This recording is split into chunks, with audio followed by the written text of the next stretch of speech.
Hello guys, welcome to our channel mindset. பணக்காரனுக்கும் ஏழைக்கும் இருக்கிற முக்கியமான வித்தியாசமே அவங்களோட செயல்தான். அப்படி பணக்காரர்கள் செய்கிற ஏழைகள் செய்யாத சில விஷயங்களை தான் இந்த வீடியோவில் பார்க்க போகிறோம். வீடியோக்குள்ளே போகிறதுக்கு முன்னாடி நம்ம சேனலை இன்னும் சப்ஸ்கிரைப் பண்ணாமல் பார்த்துட்டு இருந்தீங்கன்னா மறக்காமல் சப்ஸ்கிரைப் பண்ணிடுங்க. இன்றைக்கி நம்ம பணத்தை பற்றின ஒரு இன்ட்ரெஸ்டிங்கான வீடியோ தான் பார்க்க போகிறோம். பணம் நம்ம லைஃப்பில் ரொம்பவே இம்பார்ட்டண்ட் இல்லையா? அப்படிப்பட்ட பணம் ஏன் ஏழைகள் கிட்ட இல்லாமல் எப்பயும் பணக்காரங்க கிட்ட மட்டும் சேர்ந்துக்கிட்டே இருக்குது? அப்படி பணக்காரங்க என்ன தான் பண்ணிக்கிட்டு இருக்காங்க? மக்களை ஏமாற்றி பணம் சம்பாதிக்கிறவங்கள பற்றி நம்ம பார்க்க போகிறதில்ல. பணத்தை பற்றின புரிதலோட அதை தனக்காக வேலை செய்ய வைக்கிற பணக்காரர்கள் பற்றி இன்றைக்கி நம்ம பேச போகிறோம். நிறைய முறை நம்ம யோசிச்சிருப்போம், இவங்க எப்படி நம்பவே முடியாத அளவுக்கு பணக்காரர்களாக இருக்கிறாங்கன்னு. நம்ம தகுதி என்னவோ அதுக்கேற்ற மாதிரி இருந்துப்போம். நமக்கு எதுக்கு இந்த பணக்கார ஆசையெல்லாம் அப்படின்னு யோசிச்சுட்டு இருப்போம். இப்படி பணக்காரனாக மாறணுமா? ஏதாச்சும் ரகசியம் இருக்கா என்ன? இந்த மாதிரி உங்கள் மனசுக்குள்ளே நிறைய விஷயம் ஓடிட்டுருக்கலாம். வாங்க வீடியோக்குள்ளே போகலாம். Number 1, rich people believe in the law of income. பணக்காரங்க வருமான விதியை நம்புகிறாங்க. ஒரு ஏழை தான் செஞ்ச வேலைக்கு கூலி கிடச்சா போதும்னு நினைக்கிறான். உதாரணத்துக்கு 4 மணி நேரம் வேலை செஞ்சால் உனக்கான கூலி 250 ரூபானா, அவன் வேலை செய்கிறது அந்த 4 மணி நேரம் கூலிக்காக மட்டும்தான் இருக்கும். ஆனால் ஒரு பணக்காரன் தான் என்ன வேலை செய்கிறானோ அந்த வேலைக்கு நிகரான சம்பளத்தை வாங்கிக்கிறான். அந்த வேலை முடிய ஒரு நாள் ஆகலாம், ஒரு வாரம் ஆகலாம், ஏன் ஒரு வருஷம் கூட ஆகலாம். உதாரணத்துக்கு ஒரு மொபைல் ஃபோன் எடுத்துக்கலாம். அது முழுசாக உருவாகி மார்க்கெட் பண்ணுற வர பணக்காரனுக்கு சம்பளமே கிடையாது. மார்க்கெட் பண்ணதுக்கப்புறம் அவங்களுக்கு அந்த பொருளுக்கு ஏற்ற பண வரவு அதிகமாகவே இருக்கும். பொதுவாக கடின உழைப்புன்றது வெற்றியை தரும்னு சொல்லுவாங்க. ஆனால் ஒரு திட்டமில்லாத கடின உழைப்பு திறமை இல்லாத நிலைமையை வெளிப்படுத்தும். உங்களோட கடின உழைப்பு திறமையான திட்டத்தோடு ஒருங்கிணைஞ்சு இருக்கணும். Number 2, the rich like to read. பணக்காரர்கள் புத்தகம் படிக்கிறதுல ஆர்வம் உள்ளவர்களாக இருக்காங்க.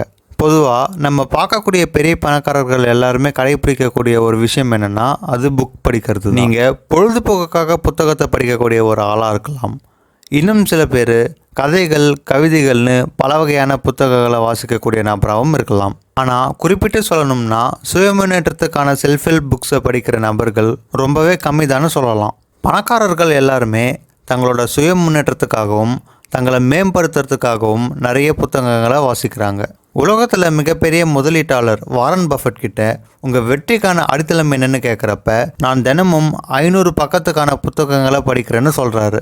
அவர் மட்டும் இல்லாமல் பில் கேட்ஸ், எலான் மஸ்க்னு பல பேர் இந்த வரிசையில் இருக்காங்க. பொதுவாக நம்ம ஏழைகளை பார்த்தோம்னா வாழ்க்கையோட சுய முன்னேற்றத்துக்காக புத்தகம் படிக்கிறது ரொம்பவே கம்மி தான், அல்லது இல்லைன்னு கூட சொல்லலாம். அறிவு அப்படின்றது ஒரு கூட்டு வட்டி மாதிரி வேலை செய்யும் அப்படின்னு பணக்காரங்க நம்புகிறாங்க. அறிவை எப்படி பயன்படுத்தணும்னு அவங்க நல்லாவே தெரிஞ்சு வச்சுருக்காங்க. Number 3, rich focus on opportunities not obstacles. Rich people தடைகளை விட வாய்ப்புகளுக்கு அதிகமாக கவனம் செலுத்திட்டு இருக்காங்க. இதை நம்ம ஒரு சின்ன ஸ்டோரி மூலயமா புரிஞ்சுக்கலாம். ஒரு செருப்பு விற்கிற தொழிலாளி தன்னோட தொழிலை ஆரம்பிக்கிறதுக்கு ஒரு புது நாட்டுக்கு போகிறாரு. அங்கே இருக்கக்கூடிய யாருக்குமே செருப்பு போடக்கூடிய பழக்கம் இல்லை. அங்கே அவர் செருப்பு விற்கவே ரொம்ப கஷ்டப்பட்டுருக்காரு. அவருக்கு அங்கே இருக்கக்கூடிய பெரிய பிரச்சனை அந்த ஊரில் யாருமே செருப்பு போடலன்றது தான். அவர் விரக்தியாகி ஊரை விட்டு போக நினைக்கிறப்ப தான் அதே ஊருக்கு இன்னொரு செருப்பு விற்கக்கூடிய தொழிலாளி வராரு. அவர்கிட்ட முதல்ல வந்தவர் சொல்லியிருக்காரு, இந்த ஊரில் செருப்பு விற்று பிழைக்க முடியாதுப்பா, இந்த ஊரில் யாருமே செருப்பு போட மாட்டாங்க அப்படின்னு. என்னால் பழப்பு நடத்த முடியாமல் நானே ஊரை விட்டு போகிறேன்னு அவர் சொல்கிறாரு. அதுக்கு புதுசாக வந்தவர் சந்தோஷமாக சொல்கிறாரு, அடடா, இந்த ஊரில் யார்கிட்டையுமே செருப்பு இல்லையா, அப்படின்னா நான் எல்லார்கிட்டையுமே ஒரு ஜோடி செருப்பு விற்கலாமே அப்படின்ட்டு ஊருக்குள்ளே போகிறாரு. அவர் நினச்ச மாதிரியே எல்லாரையுமே செருப்பு வாங்க வைக்கிறாரு. அதே ஊரில் ஒரு கடையும் ஆரம்பித்து நல்ல நிலைமைக்கு வராரு. இதிலிருந்து நம்ம என்ன தெரிஞ்சுக்கலான்னா எல்லாமே நம்ம கண்ணோட்டத்தை பொறுத்தது தான். ஏழையாக இருக்கிறவங்க தடைகளை மட்டும்தான் பார்க்குறாங்க, அதில் இருக்கக்கூடிய வாய்ப்பை பார்க்க தவறிடுறாங்க.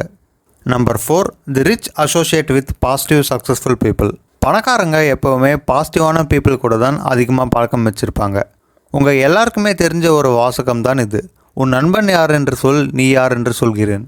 உங்கள் நண்பன் எப்படிப்பட்டவர்னு தெரிஞ்சால் நீங்கள் எப்படிப்பட்டவர்னு கணிச்சிடலாம் இல்லையா? இங்கே பணக்காரங்க பண்ணுற விஷயமே நம்மளை சுற்றி ஒரே பாசிட்டிவ் பீப்புள்ஸை வச்சுருக்கிறது தான். எதையும் செய்யலாம், முடியும்னு சொல்கிற மக்கள் மட்டும்தான் பணக்காரங்களை சுற்றி இருப்பாங்க. இதெல்லாம் முடியாது, செய்யாதுன்னு சொல்லக்கூடிய மக்கள் இருக்கிறதில்ல. இப்போ உங்களுக்கு புரிஞ்சிருக்கும் ஏன் நம்ம இன்னும் ஏழையாகவே இருக்கோம்னு. பணக்காரர்களோட மிகப்பெரிய நம்பிக்கை அவங்க செலவு பண்ணுறதுல அதிகமான நேரம் சுற்றி இருக்கக்கூடிய பாசிட்டிவ் பீப்புள் கூட தான் இருக்கணும் அப்படின்றதுல இருக்குது. அது அவங்களுக்கு வெற்றியை தரும்னு அவங்க தெரிஞ்சு வச்சுருக்காங்க. ஏழைகள் அவங்கள சுற்றி இருக்கக்கூடிய நெகட்டிவ் பீப்புளை அவாய்ட் பண்ணவே விரும்பாத நபர்களாக தான் அதிகம் இருக்காங்க. Number 5, the rich promote themselves and their values. பணக்காரங்க அவங்களையும் அவங்க மதிப்பையும் உயர்த்திக்க விரும்புகிறாங்க. பொதுவாக பணக்காரங்களுக்கு ஒரு சிறந்த குணம் இருக்குது.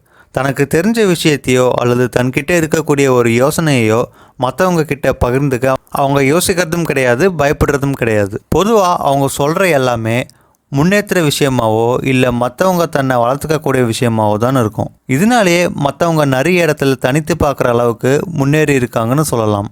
ஏழைகள் பொதுவாக இந்த மாதிரிலாம் இருக்கிறது இல்லைன்னு தான் சொல்லணும். தான் ஒரு விஷயத்தில் வளர்ந்து வரப்ப அதை விவரிக்கக்கூடிய முயற்சியில் ஈடுபடுறதில்ல, அவங்கள தனித்து காட்டிக்கணும்னு யோசிக்கிறது இல்லை. எல்லாரும் அவங்களுக்கான ஒரு வட்டத்தை போட்டு கம்ஃபர்ட் ஜோனுக்குள்ளேயே வாழ நினைக்கிறாங்க. The rich see their problems as opportunities.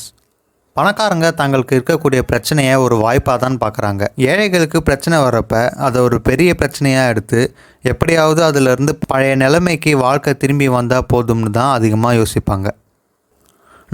நம்ம வீட்டில் கூட பார்த்துருப்போம், அப்பா பண கஷ்டப்படுறப்ப பிரச்சனையை எப்படி சமாளிக்கிறாருன்னு. எல்லாருமே பிரச்சனையை முடிக்க தான் யோசிக்கிறோமே தவிர அதிலிருந்து நம்ம எப்படி வளரலாம்னு யோசிக்கிறதே இல்லை இல்லையா? பணக்காரங்க யோசிக்கிறாங்க. அவங்க லைஃப்பில் வர நிதி நெருக்கடியை சமாளிக்க அதை ஒரு சவாலை எடுத்துக்கிறாங்க. அதிலிருந்து நிறைய பாடம் கற்றுக்கிறாங்க. புது புது தீர்வை கண்டுபிடிக்கிறது அவங்க மேலும் வளர்கிறதுக்கு உதவியாக இருக்கிறதா சொல்கிறாங்க. இங்கே பிரச்சனைகளுக்கான தீர்வை விட அது நமக்கு தரக்கூடிய வாய்ப்புகள் தான் ரொம்ப important. Number 7, the rich think both, the poor think either or. பணக்காரர்களும் ஏழைகளும் ஒரே விஷயத்தை எப்படி நினைக்கிறாங்கன்னு பார்க்கலாம். ஒரு கடையில் ஐஸ்கிரீம் அண்ட் பீஸா ரெண்டுமே ரொம்ப ஃபேமஸ். அது ரெண்டுமே $5ன்னு ஒரு கணக்கு வச்சுக்கலாம். ரெண்டு விதமான மனிதர்கள் நம்ம எடுத்துப்போம். ஒருத்தர் சாதாரணமாக யோசிக்கக்கூடிய மைண்ட் செட் இருக்கிறவர், இன்னொருத்தர் ரிச்சாக யோசிக்கக்கூடிய மைண்ட் செட் இருக்கிறவர். இந்த இடத்துல சாதாரணமாக யோசிக்கக்கூடியவங்க இருக்கிற $5 வச்சு ஐஸ்கிரீம் மட்டும் வாங்கிட்டு பீட்சாவை விட்டுருவாங்க இல்லையா? இல்லைனா பீட்சாவை வாங்கிட்டு ஐஸ்கிரீமை விட்டுருவாங்க. ஆனால் ரிச் பீப்புள் யோசிக்கக்கூடிய மைண்ட் செட் எப்படி இருக்கும் அப்படின்னா, இந்த ரெண்டையுமே எப்படி வாங்குறதுன்னு யோசிப்பாங்க. தன்கிட்ட இருக்கக்கூடிய $5க்கு ஏதாவது பொருளை வாங்கி அதை மற்றவங்க கிட்ட லாபத்துக்கு விற்று அவங்கக்கிட்ட இருந்த $5 $10 ஆக்கிடுவாங்க. இந்த மாதிரியான கடின உழைப்பு மூலயமா அவங்க ஐஸ்கிரீம் பீட்சான்னு ரெண்டுத்தையும் வாங்கிடுவாங்க. உதாரணத்துக்கு ஒரு பைக்கை வாங்கணும்னா சாதாரண பீப்புள் அதை இஎம்ஐ கட்டி எடுத்துப்பாங்க. அந்த பைக்குக்கு இஎம்ஐ, அது போக பெட்ரோல் செலவு, மெயின்டெனன்ஸ் செலவுன்னு நிறைய செலவு இருக்கும் இல்லையா? இந்த செலவுக்கெல்லாம் போதிய வருமானம் கூட அவங்கக்கிட்ட இருக்காது. ஆனால் ரிச் மைண்ட் செட் இருக்கக்கூடிய பீப்புள் பைக் வாங்கணும்னு நினச்சா பைக் எவ்வளோ ஆகும், அப்படியே வாங்கிட்டா அதுக்கு மெயின்டெனன்ஸ் எவ்வளோ ஆகும் அப்படின்னு கணக்கு பார்த்து அதுக்கு மேலேயும் ஒரு பொருளாதாரத்தை வளர்த்துட்டு இஎம்ஐ எல்லாம் இல்லாமல் ரெடி கேஷில் வாங்கி அந்த பைக்கை தனக்கு சொந்தமாக்கிடுவாங்க. பணக்காரங்க உழைக்கக்கூடிய வருமானத்தில் கவனம் செலுத்தாமல் மொத்த மதிப்புலேயும் கவனம் செலுத்துவாங்க. பொதுவாக ஏழையோட கவனம் 1 மணி நேரத்துக்கு $200 சம்பளம்னா அதை மட்டும்தான் யோசிக்கிறாங்க. அதை எப்படி சேமிக்கிறதுன்னு தெரிஞ்சால் பிரச்சனை இல்லை. அவங்க சேமிக்காத பட்சத்தில் அவங்களுக்கு அதுவே பெரிய பிரச்சனையாக அமையும். ஆனால் பணக்காரங்க அப்படி யோசிக்கிறதே கிடையாது. அவங்க எவ்வளோ நேரத்துக்கு எவ்வளோ சம்பளம்லாம் பார்க்க மாட்டாங்க. மொத்த வருமானத்தை பற்றியும் யோசிக்க மாட்டாங்க. அது பிற்காலத்தில் எவ்வளோ பெரிய தொகையாக வளரும்னு தெரிஞ்சு வச்சுருப்பாங்க. அதுதான் அவங்கள மேலும் மேலும் பணக்காரனாக்குது. Number 9, the rich are dollar smart. பணக்காரர்கள் பணத்தை செலவழிக்கிறதுல கைத்தேர்ந்தவர்கள். நம்ம எல்லாருமே நம்ம வீட்டில் அம்மாவோ அப்பாவோ எழுதி வைக்கக்கூடிய வரவு செலவு கணக்கு நோட்டை பார்த்துருப்போம் இல்லையா? ஒரு காஃபியோட கணக்கை கூட அதில் மிஸ் ஆகாது. ஆனால் நல்லா யோசிச்சு பாருங்கள், இந்த மாதிரி எத்தனை வருஷம் செலவு கணக்கு நோட்டை எழுதி வச்சிட்டு இருக்கீங்க? தோராயமாக ஒரு 10 வருஷம் எழுதி வச்சுருந்தா கூட இந்நேரம் நீங்கள் பணக்காரர் ஆகியிருக்கணுமே. உங்களுக்கே ரொம்ப ஆச்சரியமாக இருக்கா? செலவு கணக்கு தெரியறதே செலவை குறைச்சி சேமிப்பை அதிகப்படுத்துறதுக்காக தானே. அப்படி பார்த்தா 10 வருஷத்தில் நிறைய சேமிச்சிருக்கணுமே. செஞ்ச செலவுக்கு உங்ககிட்ட ஏதாச்சும் காரணம் இருக்கலாம்.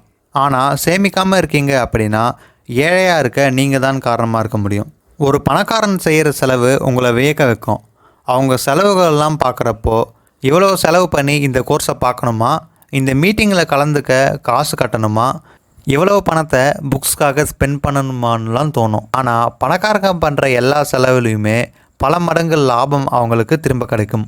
Number 10, the rich network and volunteers regularly. பணக்காரங்க புதிய நபர்களை சந்திக்கிறதுலையும் அவங்க கூட ஃப்ரெண்ட்ஷிப்பை உருவாக்குறதுலையும் நிறைய கவனம் செலுத்துவாங்க. பணக்காரர்கள் புது கஸ்டமர்ஸ் அண்ட் புது பீப்புளை மீட் பண்ணுறதால கிடைக்கிற மதிப்பு என்னன்னு நல்லாவே புரிஞ்சு வச்சுருப்பாங்க. புதிய நண்பர்கள் கிட்ட இருந்து புதிய விஷயங்களை கற்றுக்கவும் நிறைய ஆர்வம் காட்டுவாங்க. இதனால நிதி பண வரவுக்கான அதிகப்படியான வாய்ப்பை அவங்களே உருவாக்கிக்கிறாங்க. ஏழைகளுக்கும் பணக்காரர்களுக்கும் நடுவில் இருக்கிற வித்தியாசங்களில் இந்த 10 வித்தியாசங்கள் தான் ரொம்பவே முக்கியமானது. இதை நீங்கள் சரியாக புரிஞ்சுக்கிட்டு உங்கள் செலவு செய்யக்கூடிய விதத்தையும் பணத்தை பார்க்குற விதத்தையும் மாற்றிக்கிட்டிங்கன்னா உங்கள் லைஃப்பும் ரிச்சாக மாறும். அடுத்தவங்க லைஃப்பில் ரிச்சாக இருக்கிறத பார்த்து பெருமூச்சு விட்டு ஏங்கி தவிக்கிறதா, இல்லை நம்ம அறிவை வளர்த்துக்கிட்டு நம்மளை பார்த்து 4 பேர் முன்னேறுற மாதிரி நடந்துக்கிறதா, இது ரெண்டுமே உங்கள் கையில் தான் இருக்குது. இந்த வீடியோ பற்றின கருத்துக்களை மறக்காமல் கமெண்ட் பண்ணுங்கள். உங்கள் எல்லாரையும் இன்னொரு யூஸ்ஃபுல்லான வீடியோவில் சந்திக்கிறேன். இந்த வீடியோ பிடிச்சிருந்தால் மறக்காமல் லைக் பண்ணிவிட்டு உங்கள் ஃப்ரெண்ட்ஸ்க்கு ஷேர் பண்ணிவிடுங்க. அண்ட் மறக்காமல் நம்ம சேனலை சப்ஸ்கிரைப் பண்ணிவிடுங்க.